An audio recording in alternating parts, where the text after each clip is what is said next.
नमस्कार साथियों, कैसे हैं आप सभी लोग। आशा है कि आप सभी लोग बेहतर होंगे। आपका स्वागत है टूवर्ड्स डेवलपमेंट में।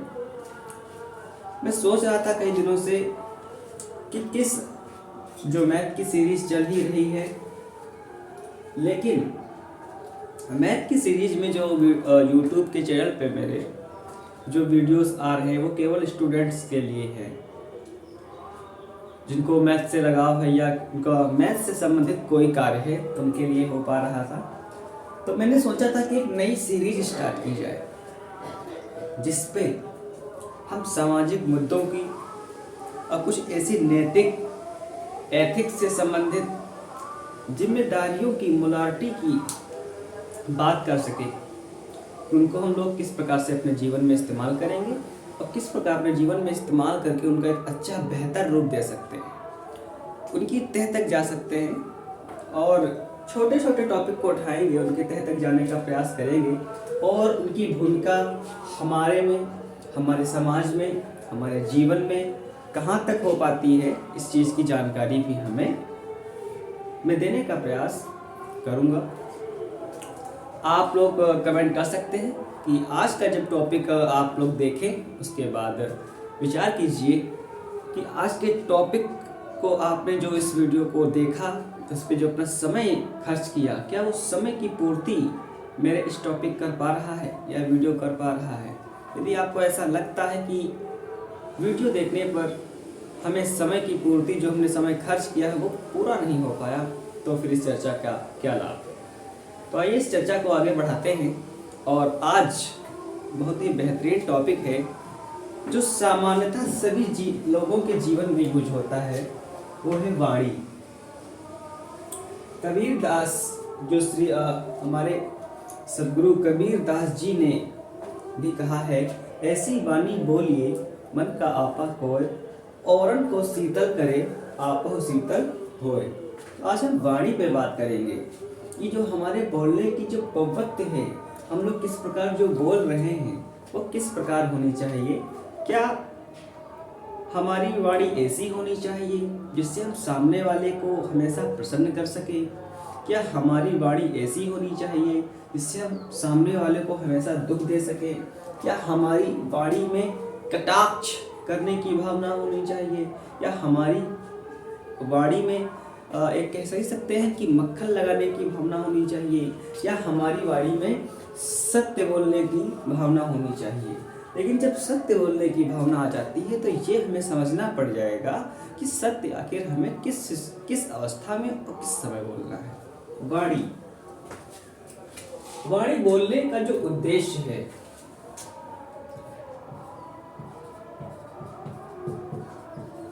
वाणी बोलने के जो उद्देश्य हो सकते हैं वो कई सारे हो सकते हैं। नंबर एक, उद्देश्य की बात करते हैं तो कुछ लोग ऐसी वाणी बोलते हैं जिससे किसी पर कटाक्ष कर सके।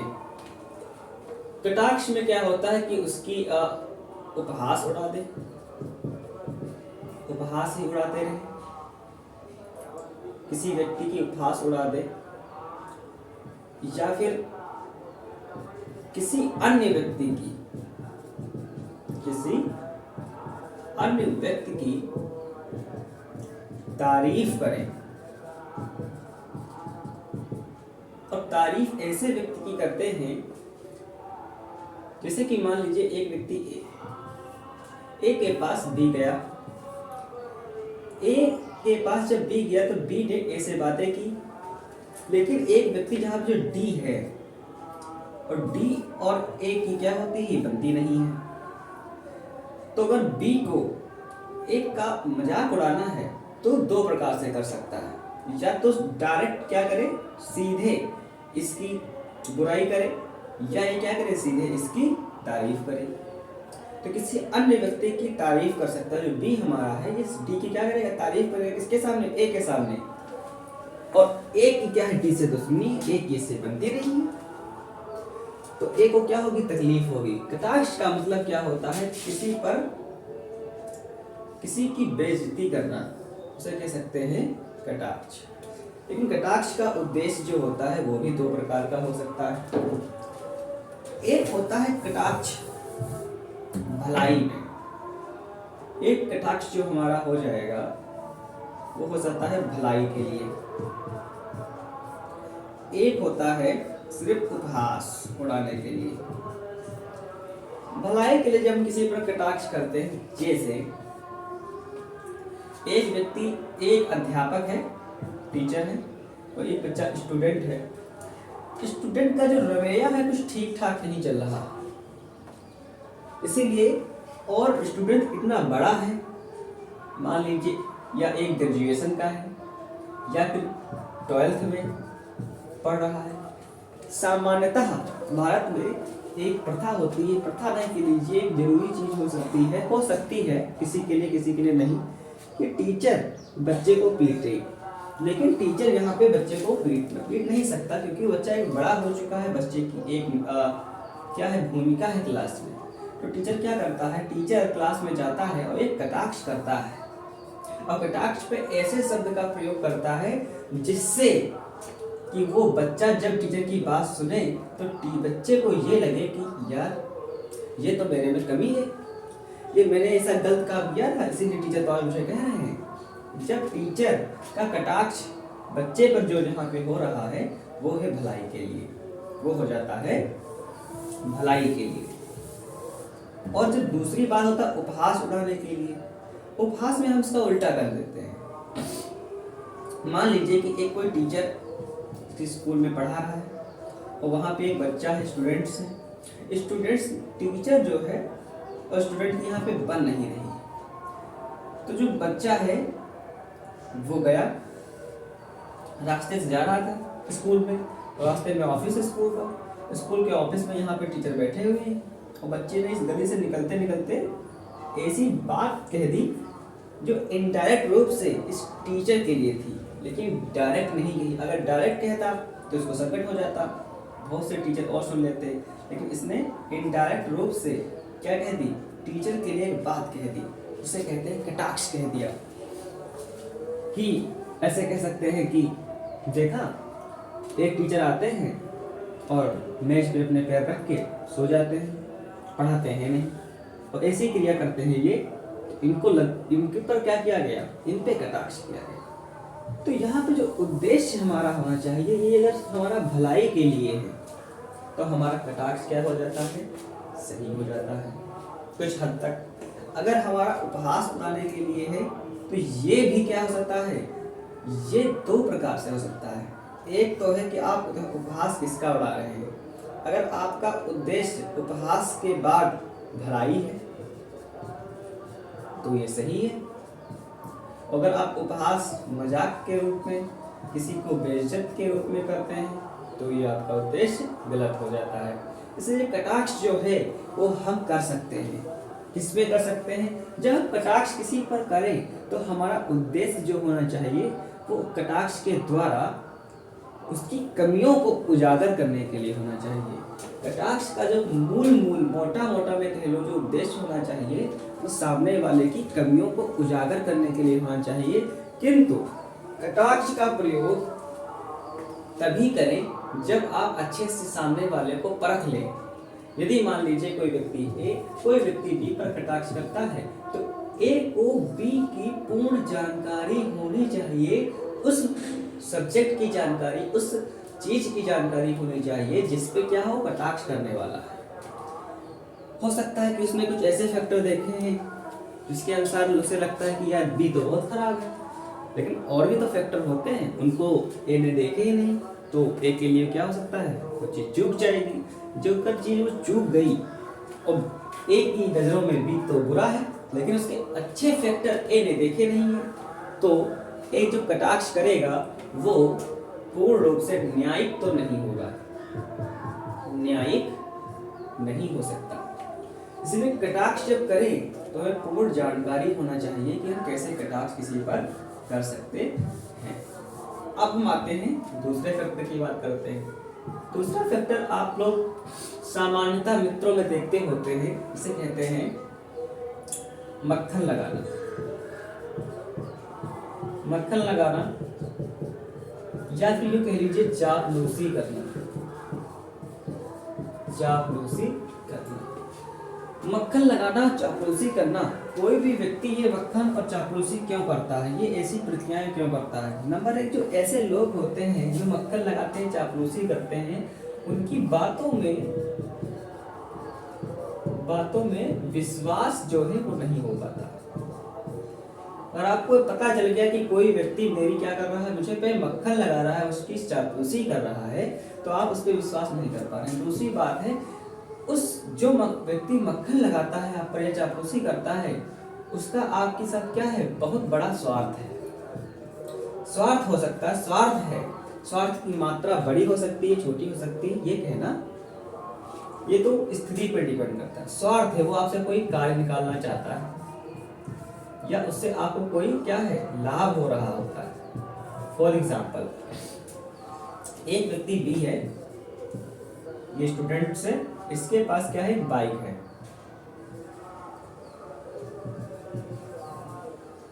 अब ये जिस कॉलेज में पढ़ता है उस कॉलेज में कुछ बच्चे सी डी ई, सी को लगता है यार बी तो हमारी ही तरफ से आता है स्कूल, डी भी सी से कहता है यार सही बात तो सही है तुम्हारी, ये भी तो हमारी ही तरफ से स्कूल आता है, लेकिन हमारा और इस डी और सी का इससे बी से परिचय नहीं।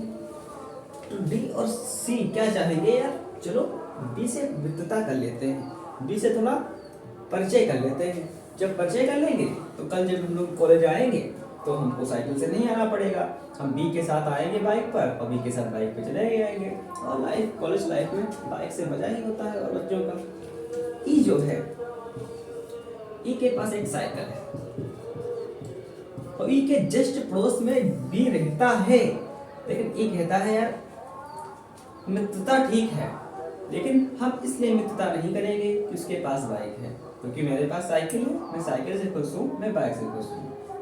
तो जो ई है, इसने अगर इससे मिला तो ये ई की संभावना अधिक है कि ई और बी से वही बातें करेगा जो काम की होगी, या इस ई का उद्देश्य इसलिए नहीं होगा कि उसके पास बाइक है तो मैं उसके मक्खन लगा लूँ और वो मुझे बैठा के लाए। लेकिन सी और डी जब बातें करेंगे तो कहेंगे, तो बी से क्या कहेंगे, अरे भाई आप बहुत अच्छे हो, आपके पास बाइक है, मित्रता करेंगे। सी और डी क्या करेंगे, बी की बहुत सी तारीफें करेंगे, यार भाई आप तो बहुत अच्छे हो, कितनी अच्छी गाड़ी है, क्या आप दो लोगों को बैठा के चला लेते हो, जैसी बसें, बहुत सी बातें करेंगे।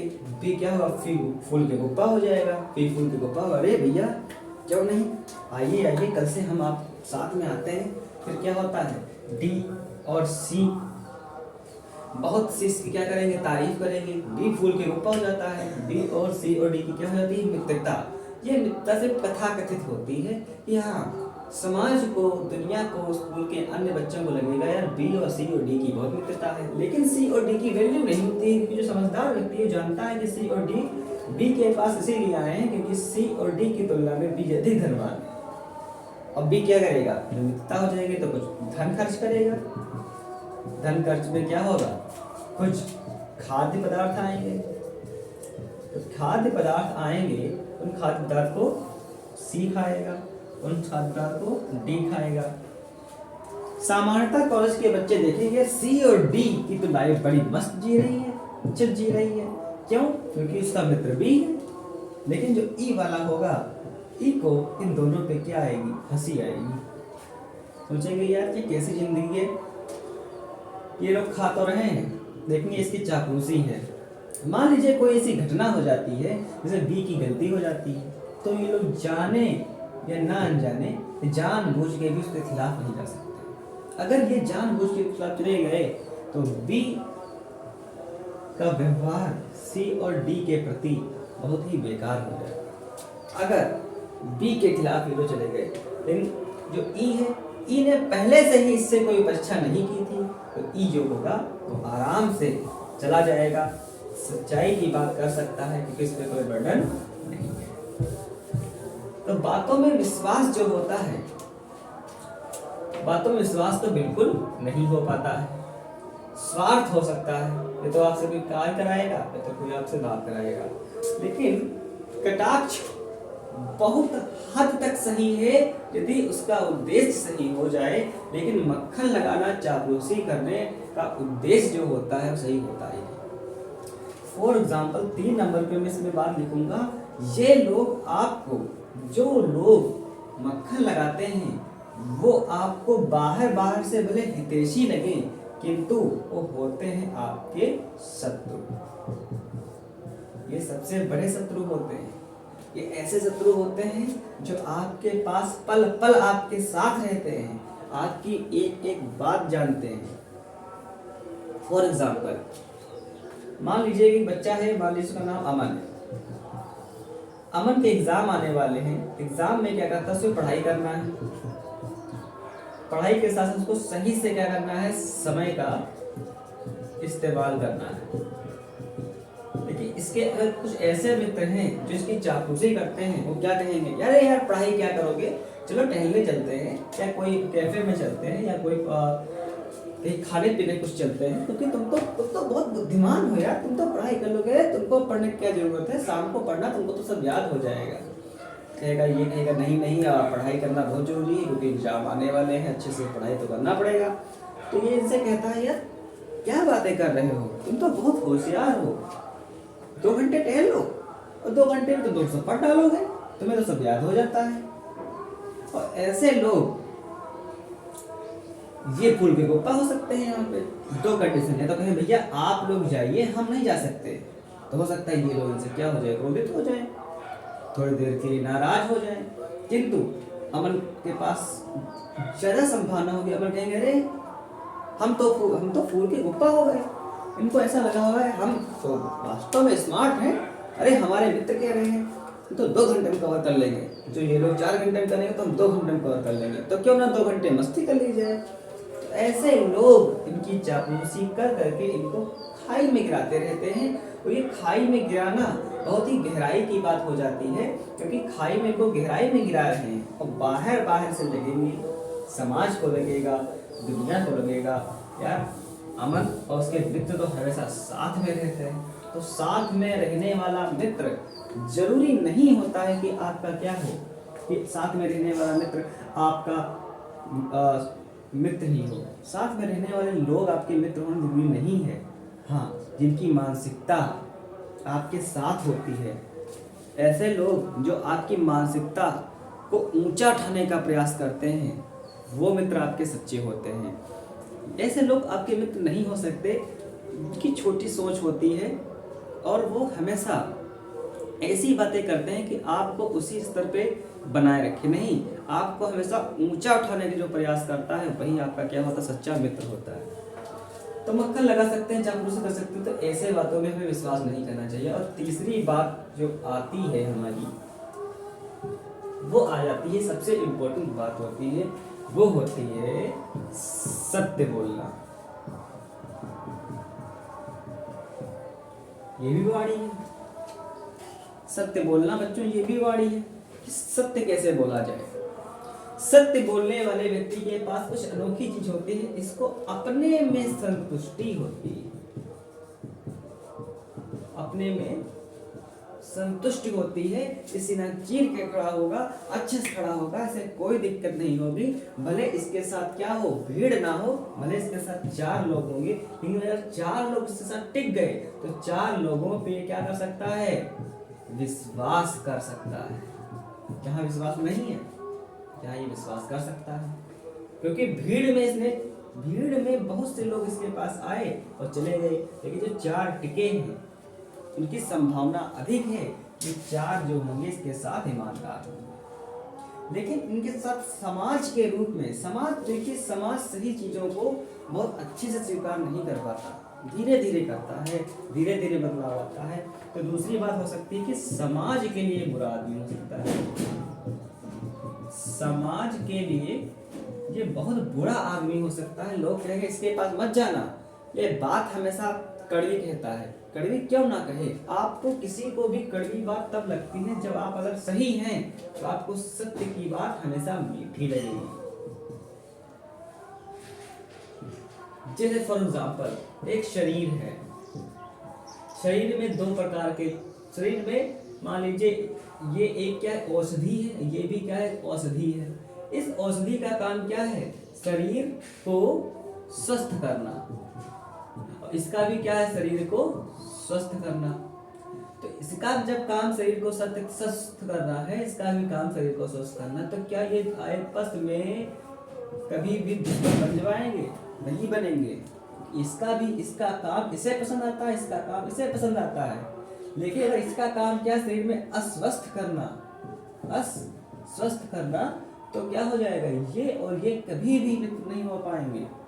इसी प्रकार जो आदमी सत्य बोलता है, सत्य बोलने वाला व्यक्ति उसे ही प्रिय होता है जो भीतर से कम सत्य को स्वीकार करने की क्षमता रखता हो। वो व्यक्ति जो अपने भीतर सत्य को स्वीकार करने की क्षमता नहीं रखता है, वो कभी भी सत्य बोलने वाले व्यक्ति के आसपास भी टिक नहीं पाएगा। इसलिए नहीं टिक पाएगा क्योंकि जब सत्य वाला व्यक्ति बोलेगा तो उसकी भावनाएं, उसकी मान्यताएं, उसके पूर्वाग्रह सब टूटने लगेंगे। तो आदमी जो होता है उसने अपने चारों तरफ एक बहुत बढ़िया बाउंडर बना रखा है, उसके पूर्वाग्रह के, उसकी मान्यताओं की, उसकी रूढ़िवादी सोच की, उसके अंदर वो जीता है। उसके अंदर वो क्या होता है, उसके अंदर एक प्रकार से कहेंगे, उसके अंदर एक प्रकार से वो सुरक्षित तो रहता है, इससे गले में कुत्ते का पट्टा बांध दिया जाता है। वो कहीं भी जाएगा वो उतनी ही हद तक जा सकता है जितनी सीमा उसके पूर्वाग्रह की है, उसके आसपास जितनी मान्यताएं हैं, जो अंधविश्वास हैं, उनकी है। वो कभी भी इनसे बाहर नहीं निकल पाएगा। वो उसके सामने जो आकाश है, पूरा अंबर पड़ा हुआ है, वो उसमें कभी उड़ नहीं पाएगा। अगर उसको उड़ना है, उसको समाज में अपनी संभावनाओं को, अपनी चेतना को विकसित करना है, तो उसको उस पट्टों को तोड़ना पड़ेगा, उनको उन पट्टों से आजाद होना पड़ेगा। इसीलिए जब मैं कहता हूँ आज का वाणी सब्जेक्ट जो है, वाणी हमेशा ऐसी होनी चाहिए जो सत्य पे बल दे। लेकिन इसका एक दूसरा रूप होता है। मान लीजिए कि एक व्यक्ति ए है और वो एक हॉस्पिटल में जाता है। हॉस्पिटल में एक जो मरीज है, पेशेंट जो है, मरीज है, उसका ऑपरेशन हुआ, और उसका जो ऑपरेशन जब हुआ, लेकिन जो डॉक्टर थे ऑपरेशन कर रहे थे, लेकिन उन्होंने ऑपरेशन तो कर दिया, लेकिन उनको एक घटना पता चली कि ये जो व्यक्ति है, ये 30 दिन तक के बाद ये मर जाएगा। अब ए से मिलने आया है, ये पूछता, मान लीजिए ए पी का क्या है, पिता है, तो जो ये पिता है या भाई है, कोई भी हो, तो पी कहेगा, भैया जी या पिताजी बताइए डॉक्टर ने क्या कहा। अब आप विचार में पड़ जाएंगे कि हमें तो सत्य बोलना है। अगर मुझे सत्य बोलना है तो जो इसको बिल्कुल लकीर की फकीर की तरह इस बात को समझ गए हैं, वो कहेंगे हाँ भैया आप 30 दिन तक जीवित रहेंगे, उसके बाद आप मर जाएंगे। वो है पेशेंट। इतनी मानसिक और शारीरिक हालत उसकी कमजोर है कि उस सत्य को झेल नहीं पाएगा, और 30 दिन की आप बात छोड़ दीजिए, वो कुछ ही दिनों में मर जाएगा। यहाँ पे हमको इसको जो पेश करना है, वो तरीका जो है बदलना होगा। तो सत्य बोलना हमें चाहिए, किंतु सत्य को बोलने की जो स्थिति है, जो समय है, उसको समझने के लिए हमारे अंदर बोध होना चाहिए। अगर हमारे अंदर बोध नहीं होगा तो हम समझ ही नहीं पाएंगे कि हमें किस सिचुएशन पे कौन सा सत्य बोलना है, उस सत्य का प्रभाव कितना होता है। सत्य एक हथियार है, और इस हथियार से आप किसी व्यक्ति के शरीर में घुसी हुई गोली को निकालते हैं, तो यही हथियार आपके लिए क्या हो जाता है, यही हथियार उसके लिए जीवन का काम करेगा। और यही इसलिए यदि इस हथियार से आपने क्या कर दिया, किसी का गला काट दिया, तो यही हथियार आपको दोषी ठहराएगा। इसीलिए आप इस हथियार का यूज करना सीख जाएं। सत्य बोलना चाहिए। सत्य बोलने का मतलब ये नहीं होता है कि इसको कहीं पर भी कैसे भी बोल देंगे, नहीं। सत्य का मतलब होता है इसको उस उचित तरीके से पेश करना जिस तरीके से सत्य की छाप ज्यादा से ज्यादा छप सके। फॉर एग्जाम्पल के तौर पे, यदि कोई व्यक्ति बी जो है वो एक भीड़ में सभी को बता रहा है, और भीड़ ने एक सत्य बात बोल दी, ये बोल दी कि जो आज का जो लोगों में सक्सेस होने का जो होड़ है वो सक्सेस नहीं होती है, वो उनके अहंकार की पुष्टि होती है। तो भीड़ पे प्रभाव कम पड़ेगा यदि उसको चिल्ला के गरज के थोड़ा अपनी बात को गौरवान्वित रूप से, अपनी बात में वजन के रूप में कहे, जिसे आप लोग सक्सेस समझते हैं वो सक्सेस नहीं, वो अपितु आज के संसार के अपने लोगों के जो अहंकार है उनकी पुष्टि करना होता है। तो ये की बात में दम होगा। तो इसकी सत्य जो इसने बोला, उसने सत्य का जब बोला गया, उस सत्य को जब आपके मुख से बोला जाता है तो उस सत्य की क्या होनी चाहिए, प्रकाष्ठा होनी चाहिए। उस सत्य जितनी शक्ति बोलने में हमने खर्च किया है वो हमारी 100% अदा हो जानी चाहिए। इतने बेहतरीन रूप से बोलिए, बात को पे रखिए कि आपकी बात में वजन हो। अगर आपकी बात में वजन है, आपकी बात में क्या है, कहने का तात्पर्य है, आपकी बात में कटाक्ष है, लेकिन कटाक्ष के साथ आपके पास बात में क्या सत्य है और उद्देश्य आपका मनुष्य की क्या है, प्रगति करना है। प्रगति ही है जीवन, प्रगति का प्रगति करना है। तो आप सत्य बोलना ही आपके लिए सर्वश्रेष्ठ हो जाएगा। भले सत्य बोलने पर क्या हो और लोग आपसे शीतल हो पाए या नहीं। लेकिन कबीर जी ने कहा है, ऐसी बानी बोलिए मन का आपा खोए और उनको शीतल करे आपो शीतल हो। यहाँ पे जो और लोगों की बात हुई है वो और लोग नहीं हैं जिन्होंने अपने आप को बेच दिया, जिनकी कोई वैल्यू नहीं है, जो इधर उधर क्या करते हैं, चापलूसी करते हैं, जो इधर उधर बातों पे ही मन लगाते हैं, छोटे छोटे स्तर पे अपने ज्ञान की बात रख देते हैं। क्या पहनना है, क्या ओढ़ना है, क्या खाना है, क्या पीना है, इसी में अपना जीवन व्यतीत कर देता है। उनकी वैल्यू समाज में होती ही नहीं। उनके लिए आपको चिंता करने की जरूरत नहीं है। आप ऐसी बात बोलिए जिससे उन लोगों के मन में शीतलता आए जो लोग वास्तव में सत्य हैं, जिनके अंदर सत्य को स्वीकार करने की क्षमता है।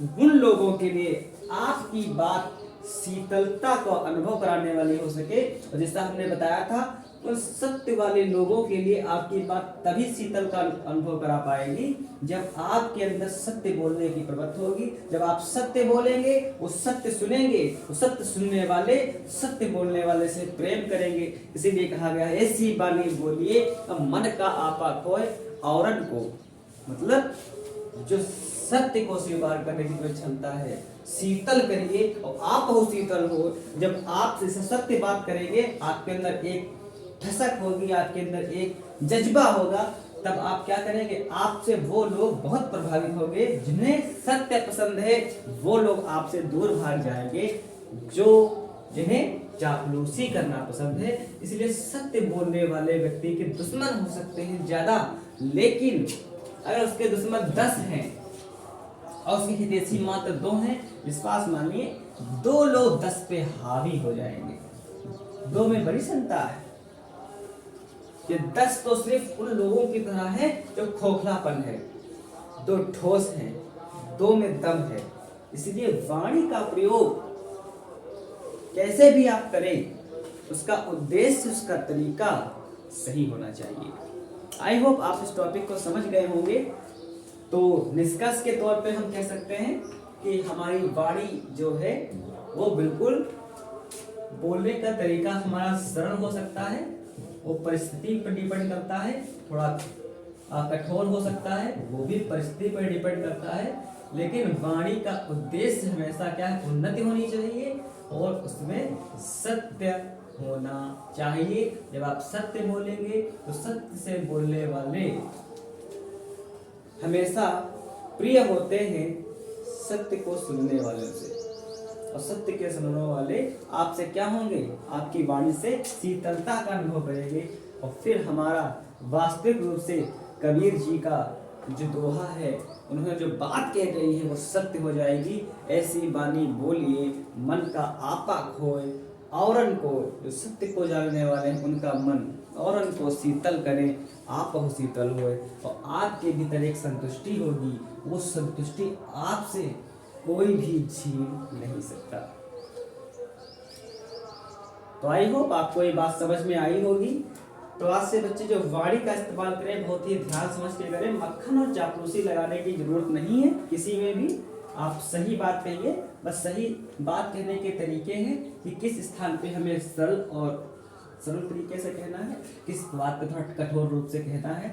जहाँ पे सुनने वाले ज़्यादा होते हैं और थोड़ा उनका ध्यान नहीं है आपकी बात पे, हम कठोर कर सकते हैं। जहाँ पे सुनने वाले ठीक ठाक हैं लेकिन वहाँ पे ध्यान लगा के सुन रहे हैं, वहाँ आप सरल तरीके से भी कह सकते हैं। लेकिन हाँ, सत्य बोलने वाला व्यक्ति समाज के लिए ऐसा होगा जिसे वो हमेशा कटाक्ष की तलवार अपने हाथ में रखता है। समाज के लिए वो सही नहीं होता, लेकिन हाँ व्यक्ति के लिए वो सही होता है।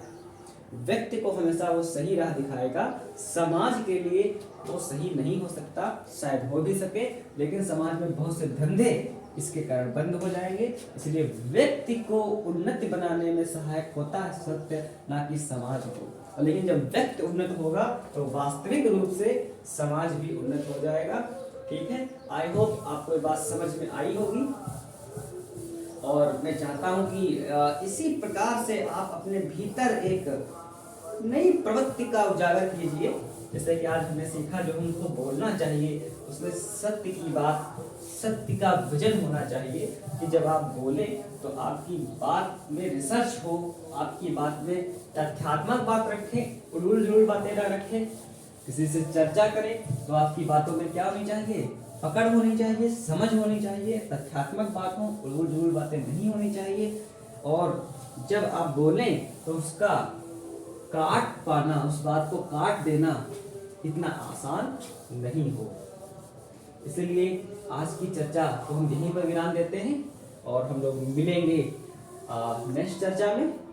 कमेंट करें कि किस टॉपिक पे आप बात करना पसंद करेंगे, किस भौतिक टॉपिक को समझेंगे, और जो टॉपिक हुआ है इस पे भी आप कमेंट करिए आपको कैसा लगा, क्या इसमें सीख मिली आपको, और आपकी प्रवृत्ति जो है, आपके आसपास जो रहने वाले लोग हैं उन्हें मुझे बताएं कि वो किस प्रवृत्ति के लोग हैं, कि वो उनका उद्देश्य कटाक्ष करने का रहता है हमेशा, तो कटाक्ष अगर करने का रहता है तो उनका उद्देश्य कैसा रहता है, कि मक्खन लगाने वाले होते हैं या सत्य बोलने वाले होते हैं। इस संसार में सत्य बोलने वालों को समाज ने हमेशा मार दिया है, क्योंकि सत्य जब आगे आता है तो लोगों के धंधे बंद होने लगते हैं। इसीलिए मैं चाहता हूँ कि आपकी सत्य बोलिए, आपकी भले आयु लंबी ना हो, लेकिन आपने जितनी आयु जी लेगी, आप जितनी भी आयु जिएंगे सत्य के साथ, उस सत्य की जो आयु होगी वो 1000 वर्षों की तुलना में बहुत अच्छे होंगे, जो 1000 वर्ष आपने झूठ के